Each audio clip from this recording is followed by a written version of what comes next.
नमस्कार दोस्तों, स्वागत है आपका हमारे इस चैनल में। और आज आपके लिए जीवन बदल देने वाली कहानी लेकर आया हूँ जिसका नाम है नजरिए का महत्व है। ये कहानी है कैसे भिखारी की जिसने जब अपना नजरिया बदला तो वो बहुत बड़ा व्यापारी बन गया। वो पहले कभी अपने आप को पहचान नहीं पाया, लेकिन जब उसने खुद को पहचाना तो एक बहुत बड़ा व्यापारी बनकर उभरा।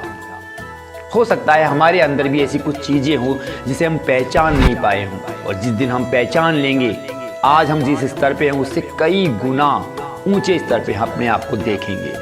तो इस कहानी को पूरा जरूर देखिएगा, क्योंकि हो सकता है कि एक कहानी आपके लिए ही आपके सामने आई हो और आपके जीवन को बदलना चाहती हो। बात होती है एक छोटे से रेलवे स्टेशन की, जहाँ पर ट्रेनें आती है और जाती है। वहाँ एक भिखारी बैठा रहता है और आने जाने वाले लोगों से भीख मांगता है।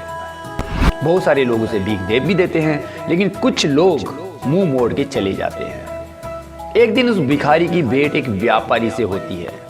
व्यापारी सूट बूट में कहीं जा रहा होता है। भिखारी उसके पास जाके कहता है कि मालिक, भगवान के नाम पे कुछ दे दो। वो व्यापारी उसे देख के मुस्कुराता है और पूछता है कि मैं तुम्हें कुछ पैसे दे दूंगा, लेकिन तुम मुझे बदले में क्या दोगे। ये बात सुनकर भिखारी सोच में पड़ जाता है और कहता है कि मालिक, मैं आपको दुआएं दूंगा। ये बात सुनकर व्यापारी बोलता है कि यदि तुम मुझे दुआओं दोगे तो मैं भी तुम्हें पैसे नहीं दूंगा, दुआएं ही दूंगा। तुम्हारी दुआएं मुझे लगेगी, मेरी दुआएं तुम्हारे लगेगी, हिसाब बराबर। और कुछ है तुम्हारे पास देने के लिए? तो भिखारी के पास कोई जवाब नहीं होता। ये सुनकर व्यापारी चला जाता है, ट्रेन में बैठ जाता है। लेकिन ये बात उस भिखारी के दिल में लग जाती है। वो सोच में पड़ जाता है कि वो लोगों को क्या दे जिससे कि लोग उसे पैसा दें। 2 दिन तक सोचता रहता है। तब उसकी नज़र रेलवे स्टेशन के पास में उगे हुए फूलों पर पड़ती है। उसे लगता है कि प्रकृति का ये जो उपहार है वो तो फ्री में है, क्यों ना वो फूल जो है लोगों को दे और बदले में उसे पैसा मिले। इस बात से वो सुबह उठकर फूल तोड़ता है, फूल इकट्ठे कर लेता है। इकट्ठे करने के बाद में वो ट्रेन में जाता है और सबको फूल देना चालू करता है। बदले में लोग उसे पैसा देना शुरू कर देते हैं और उसे लगता है कि पहले से ज़्यादा वो पैसे कमाने लग गया है या उसे भीख मिलने लग गई है, और इससे उसका जीवन बदलता है। ये सिलसिला महीनों तक चलता है। एक दिन अचानक उसे वो व्यापारी फिर से दिखाई देता है उसी रेलवे स्टेशन पे, और वो भिखारी उसके पास जाता है और उस व्यापारी को बोलता है कि ये लीजिए सर, फूल लीजिए।